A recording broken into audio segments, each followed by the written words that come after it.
से कोई बात नहीं, इस तरह का माहौल नहीं खराब तो आपने नाम या फिर पूरा हमला चेंज कर दिया, तब से नमाज वगैरह कर रहे हैं, तब से नमाज में जब मेरे से नमाज पढ़ने नहीं आई थी, शॉर्ट्स पहन के पजामा पहन के तब भी नमाज पढ़ता था।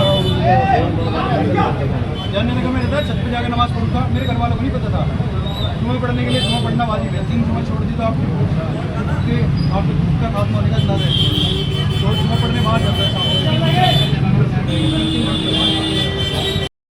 धर्म परिवर्तन का, उसमें जो है आयुष की वापसी हुई है, क्या कहेंगे? देखिए, आयुष की वापसी नहीं हुई, सनातन धर्म को त्याग करके वो इस्लाम मजहब में चला गया है। उसी के लिए आवाज़ उठाई हम लोगों ने कि भाई अपने उस होनहार नौजवान को वापस लाएंगे, समझाएंगे, पूरा हिंदू समाज समझाएगा। और जब तक वो वापस नहीं आता और जिन जिहादियों ने उसको बहका करके उस तरफ ले गए हैं, वो जब तक वो जिहादी गंभीर धाराओं में गिरफ्तार होकर के जेल में नहीं जाते, हमारा आंदोलन चलता रहेगा। महाराज जी, उसके द्वारा हज यात्रा और खतना की बात की जा रही हो, क्या मामला है? देखिए, ये नेटवर्क अब केवल शामली का नहीं है, ये बहुत लंबा नेटवर्क है। दिल्ली, बम्बई, पाकिस्तान तक के इसके तार जुड़े हुए हैं और इसका खतना भी बम्बई में हुआ है। और इसको इन जिहादियों ने जो इसको अपने मजहब में लेकर गए हैं, हज यात्रा भी कराई है।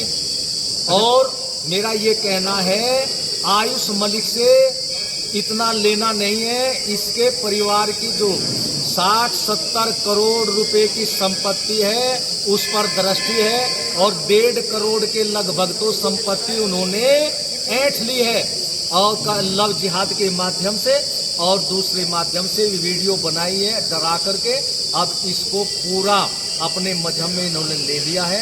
लेकिन ये हिंदू जाट समाज का नौजवान ज़्यादा दिन वहाँ नहीं रह पाएगा। ये हिंदू समाज समझा करके उसको वापस अपने सनातन धर्म में ले आएगा, क्योंकि ये हिंदू जाट परिवार ने जो अपने खून पसीने से ये 60-70 करोड़ रुपए की संपत्ति एकत्रित की है, ये हिंदू समाज के लिए है, इन जिहादियों के लिए नहीं है कि किसी पर अपने उस परिवार के किसी भी सदस्य को बहकार करके उसकी संपत्ति पर कब्जा कर ले। ये कब्जा होने नहीं देंगे। अपने उस आयुष मलिक नौजवान को भी वापस लाएंगे और इन जिहादियों को जेल में भिजवाए बिना चैन से ये हिंदू समाज अब नहीं बैठेगा। आयुष आपकी मुलाकात हुई? आयुष से हुई आपकी बात? नहीं, हमारे उस परिवार के किसी भी सदस्य से संपर्क नहीं हुआ है। महाराज जी, कल एसपी सामने ने इस पूरे मामले में पाकिस्तान के डॉक्टर इसरार का भी नाम लिया था कि उसकी वीडियो वगैरह देख के प्रेरित करवाया गया है। कौन लोग थे प्रेरित करवाने वाले? हाँ, देखिए, ये जो चांदनी कुरैशी है इसी का परिवार है। इन चांदनी कुरैशी को पहले इसके पास भेजा गया, उसने इसको तैयार किया जैसे भी लव जिहाद में, और फिर वीडियो भी इसकी बनाई है और बना करके फिर इसको पाकिस्तान का कोई इस्लाम मजहब का बोलने वाला उसने उसकी वीडियो दिखाई। और उसके अलावा और भी इन्होंने अपने तरीके से यहाँ जो मौलवी है उनके द्वारा भी भ्रमित कराया। और मैं सुनने में ये भी आया है मुझे कि इन्होंने जो मकान बनवाया उसमें कोई छोटी मोटी मस्जिद भी बनाई है, वहाँ पर भी कोई मौलवी रहता है, उसकी जांच तो आप करना। मैंने तो सुना ही है कि तो वहाँ रहता है, उसने भी इसको अपने तरीके से भ्रमित किया है और पूरे परिवार ने भ्रमित किया। और कुछ दिल्ली के मौलवी हैं। तो ये सारा बहुत बड़ा लंबा नेटवर्क है जिससे कि इसने अपने सनातन धर्म को छोड़ करके इस्लाम मजहब को स्वीकार किया। और आश्चर्य देखिए, जिन लोगों ने इसको इस्लाम मजहब में लेकर के गए हैं उनके दाढ़ी भी नहीं है। और जिस मस्जिद में नमाज पढ़ने के लिए जाता है, अधिकतर नमाज पढ़ने वालों के दाढ़ी नहीं है। और ये सनातन धर्म का नौजवान अब 1 फुट की दाढ़ी रखने लगा। और पहले ये एक समय भी भगवान की भक्ति नहीं करता था। भगवान की भक्ति ने अपने परिवार में बैठ करके करता, न किसी मस्जिद में जाता। अब 5 समय की नमाज पढ़वाने लगे इस पर मौलवी लोग पढ़वाने, और मौलवी लोग पढ़वाने लगे। बल्कि चांदनी कुरैशी के ही परिवार के उसके भाई इसके उस पर मेडिकल स्टोर पर रहते हैं, इसको तो जो मालिक है नौकर बना दिया। ये देखिए, अपनी दुकान पर क्या लेने का आया? अरे जहाँ दवा पहुँचानी है वहाँ दवा पहुँचा दे, ये दवा पहुँचाने जाएगा। अरे जिस पर पेमेंट ले पेमेंट ले आए, इसको बैठने नहीं देंगे बैठेगा। अरे यहाँ क्या करे, नमाज पढ़ने के लिए मस्जिद में जा 5 समय। यानी जो मालिक इस पर नौकर का काम करा दिया और खुद जो नौकर थे वे मालिक बन करके बैठ गए। लेकिन ये अब नहीं होगा, वे सोच ले, विचार कर ले। और ये नेटवर्क में जो अभी पर्दे के पीछे हैं ये भी शांत बैठ जाए, नहीं तो इनके लिए भी जेल तैयार है, ये भी वहीं पर जेल में जाएंगे। पर्दे के पीछे चलने वाले का भी पुलिस प्रशासन अपने आप खुलासा कर देगी। शामली पुलिस प्रशासन सक्रिय हो गया है और इसीलिए 2 अपराधियों को पकड़ लिया है। बाकी है उनको भी जल्द ये गिरफ्तार करके जेल में भेज देंगे। महाराज जी क्या लव जिहाद का एंगल पता लगा है? पहले लड़के लड़कियों को फंसाते थे, अब लड़कियां जो है।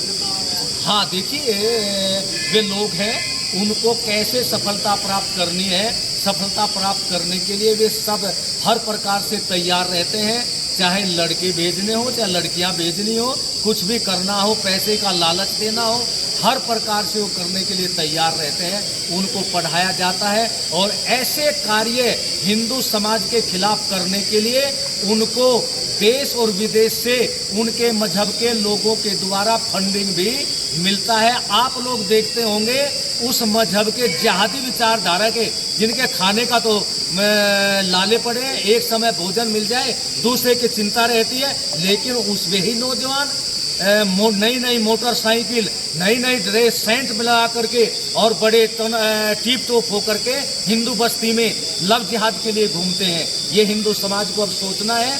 और मैं बल्कि हिंदू समाज से ये कहना चाहता हूँ कि यदि बचना है उनसे संपर्क अपना हटाइए। जो भी हिंदू समाज के लोग उनके संपर्क में रहेंगे, सबसे पहले मुसीबत उन्हीं के ऊपर आएगी। मरेंगे भी वहीं, लूटेंगे भी वहीं, और जो इनसे बचेगा वही बचेगा। और जिन हिंदू परिवारों में इन जिहादियों का आना जाना रहेगा, सबसे पहले उस हिंदू परिवार की महिलाओं के लिए खतरा पैदा हो जाएगा। अच्छा महाराज जी पुलिस द्वारा मुकदमा दर्ज किया गया है। देखिए, परिवार के किसी सदस्य हमारी वार्तालाप नहीं हुए, उसी मजहब में चला गया, लेकिन वो वहाँ नहीं रह पाएगा। हिंदू समाज बर्दाश्त नहीं करेगा और प्रयत्न चल रहा है उसको वापस लाने का। और जिन्होंने ये कृत्य किया है उन जिहादियों ने, उनको गंभीर धारा में उनके ऊपर मुकदमा हो चुका है, जिसमें 2 अपराधी जेल में जा चुके हैं। लेकिन जितने भी अपराधी हैं वे सारे जेल में जाएंगे। और ये नेटवर्क केवल यही का शामली का नहीं, बहुत दूर तक फैल चुका है। इसके तार दिल्ली बम्बई तक है, क्योंकि इस आयुष मलिक का जो घटना हुआ वो भी बम्बई में हुआ है। और इन जिहादियों ने इससे हज यात्रा भी कराई है, हज यात्रा करके आया है। और अब ये पूर्ण रूपेण इस्लाम मजहब की ही बातें करता है। लेकिन उसके लिए भाई परिवार का भी दोष ये है कि इसको बचपन में संस्कार सनातन धर्म के नहीं दिए। यदि बचपन में सनातन धर्म के संस्कार दिए जाते तो इनके चंगुल में न फंस पाता।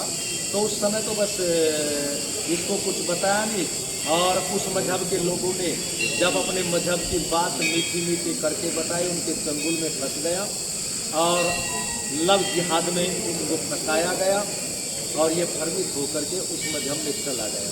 लेकिन वहाँ नहीं रह पाएगा, क्योंकि वे जो लोग हैं ये जिहादी, उन्हें इससे कोई लेना देना नहीं है।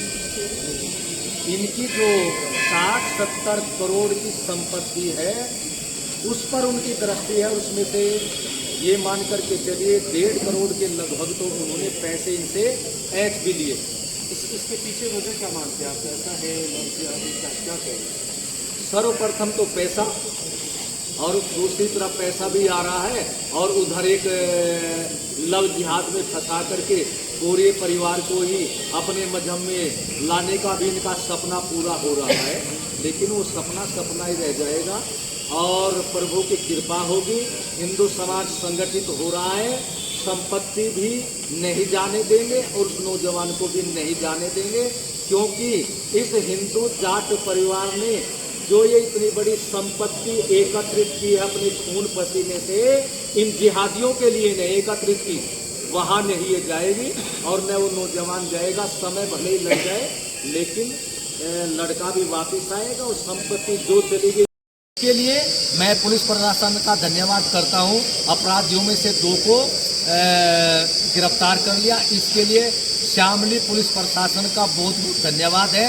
लेकिन पूरा धन्यवाद नहीं दे रहा मैं 2 का ही धन्यवाद दे रहा हूं। पूरा धन्यवाद उस दिन दूंगा जिस दिन सारे अपराधी पकड़े जाएंगे और जेल में जाएंगे। उस समय तो मैं ये कहना चाहता हूँ, हिंदू समाज की तरफ से कहना चाहता हूँ कि ये हिंदू समाज शामली पुलिस प्रशासन के ऊपर फूलों की वर्षा भी करेगा। 12 तारीख को पंचायत का आह्वान किया है आपने? वो पंचायत बराबर है, उसकी तैयारी चल रही है हिंदू समाज के द्वारा और पूरे जोर शोर के साथ में तैयारी चल रही है। जब तक सारे अपराधी गिरफ्तार नहीं होते वो आंदोलन बराबर है, और गिरफ्तारी नहीं हुई तो ठीक समय पर पंचायत यहाँ कुरैशी बस्ती के यहाँ होगी। कुरैशी बस्ती को घेर लिया जाएगा और पंचायत में हरियाणा, राजस्थान, पंजाब, उत्तराखंड और पश्चिमी उत्तर प्रदेश के बहुत भारी संख्या में वीर वीरांगनाएं आएंगी और ऐसा वातावरण बनाया जाएगा, क्योंकि उस वातावरण की आवश्यकता अब बन गई है। क्योंकि हिंदुओं की सज्जनता, हिंदुओं की सहनशीलता को इन जिहादियों ने अब कमजोरी मान लिया है। अब ये कमजोरी ने इनकी सहन शक्ति थी, अब हिंदू समाज ये बर्दाश्त नहीं करेगा। अब 4 महीने पहले मैंने बताया उनसे बात है, हमें जैसी सी बात है, उनसे मैंने ये बताया मैंने निकाह किया, निकाह से बात उनको बात है, वो क्या कहने लगे, कहने भाई हमें एक्सेप्ट नहीं है। अब वो परिवार में रिश्तेदारों का, समाज का, वो ना पे बात आ गई सबकी, कहने लगे जो लेगा हम लेंगे। अब उसका करा क्या, उसको जेल भेज दिया, उसके बाप को पीट दिया। अल्हम्दुलिल्लाह आई एम मुस्लिम।